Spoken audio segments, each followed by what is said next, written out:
Hello everyone, welcome to Maluka IS. My name is Vaishali Kamboj and we are doing the 500 series जिसके अंदर हम कर रहे हैं history optional and the question is from ancient history और topic जो है हमारा that is Mauryan Empire.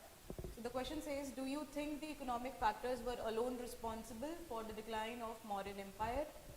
So in the question, as we always do, we have to underline the keywords. Keyword यहाँ पर सबसे पहले हमारे पास क्या है कि क्वेश्चन हमें पूछा गया है कहाँ से, पहले आपको ये पता होना चाहिए, मतलब मौर्यन एम्पायर से पूछा गया। देन यू सी कि यहाँ पर इकोनॉमिक फैक्टर्स के ऊपर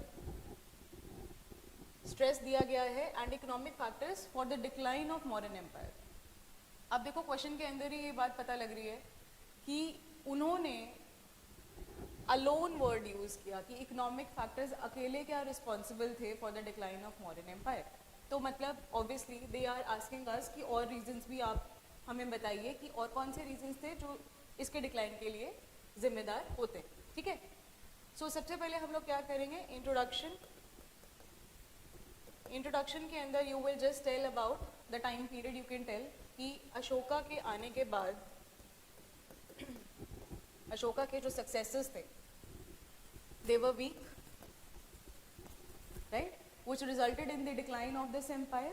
and यहाँ पर इकोनॉमिक फैक्टर जो है आप इधर ही इंट्रोडक्शन के अंदर बता सकते हो, like you can say that huge expenditure on the army के ऊपर बहुत ज़्यादा एक्सपेंडिचर कर रहे हैं, बहुत सारे और रिसोर्सेज थे जो ये गैदर कर रहे थे, प्लस डोनेशंस बहुत ज़्यादा हुआ करते थे इस टाइम पे, which resulted in this huge expenditure of this empire, which turned out to be a financial crisis. ठीक, ये चीज़ इंट्रोडक्शन में ही मेंशन करने के बाद you can then write in the body, start writing and you can say that however there were other reasons as well apart from the economic reasons. ठीक है, अब हम उन reasons की बात करते हैं जो इसके अलावा थे, right? Okay, now see the body part.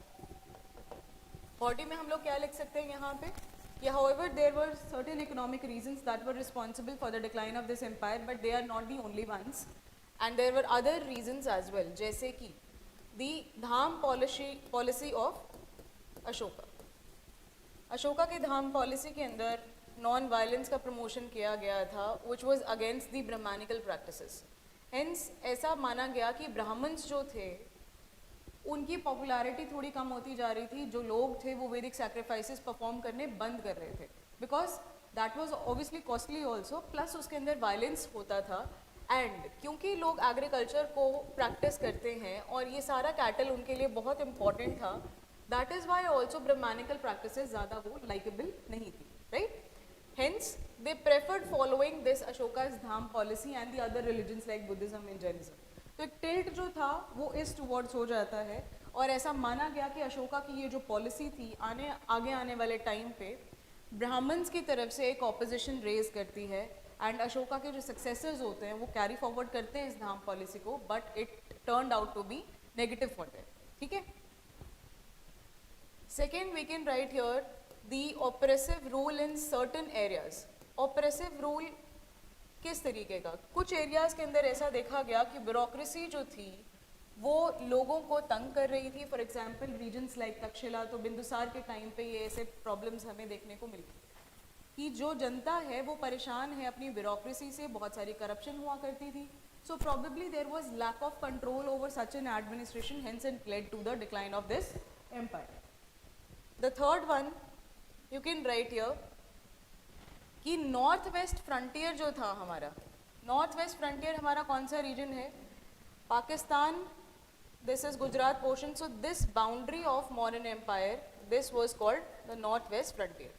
Now you see here Hindu Kush mountains are present. In Hindu Kush mountains there is presence of a lot number of passes which allows you to pass from one region to another very smoothly, right?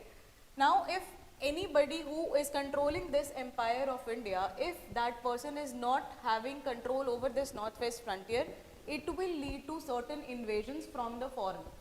ठीक, तो हमने देखा post modern period पे कि जब इधर centre पे बैठा हुआ मगध का राजा कंट्रोल नहीं कर पाता है, अशोका के weak successors, north west frontier को कंट्रोल नहीं कर पाते। रीज़न उसके बहुत सारे थे, फाइनेंशियल क्राइसिस का होना, ब्यूरोक्रेसी प्रॉपर हैंडल नहीं कर पाना। हिंस आर्मी जो थी वो यहाँ पे प्रेजेंट नहीं थी। तो हुआ क्या कि बाहर से कुछ लोग इंडिया के अंदर आना स्टार्ट हो गए, जो हम पोस्ट मॉडर्न पीरियड में इंडो ग्रीक्स के फॉर्म में पढ़ते हैं, हम शाकास के फॉर्म में पढ़ते हैं, कुशानास को पढ़ते हैं, राइट। ये चीज़ पॉसिबल नहीं हो पाती अगर नॉर्थ वेस्ट फ्रंटियर को कंट्रोल किया होता, and this was underlined by Chanakya. सबसे पहले चाणक्य बताने वाले थे जिन्होंने चंद्रगुप्त मौर्य को ये गाइडलाइन दी थी कि अगर आप नॉर्थ वेस्ट फ्रंटियर को प्रोटेक्ट नहीं करेंगे तो आपका जो एम्पायर है that will decline, that will tottering to its fall, fine. So hence north west frontier को प्रोटेक्ट करना बहुत इंपॉर्टेंट था, इन लोगों ने नहीं किया, फाइन जी, ओके।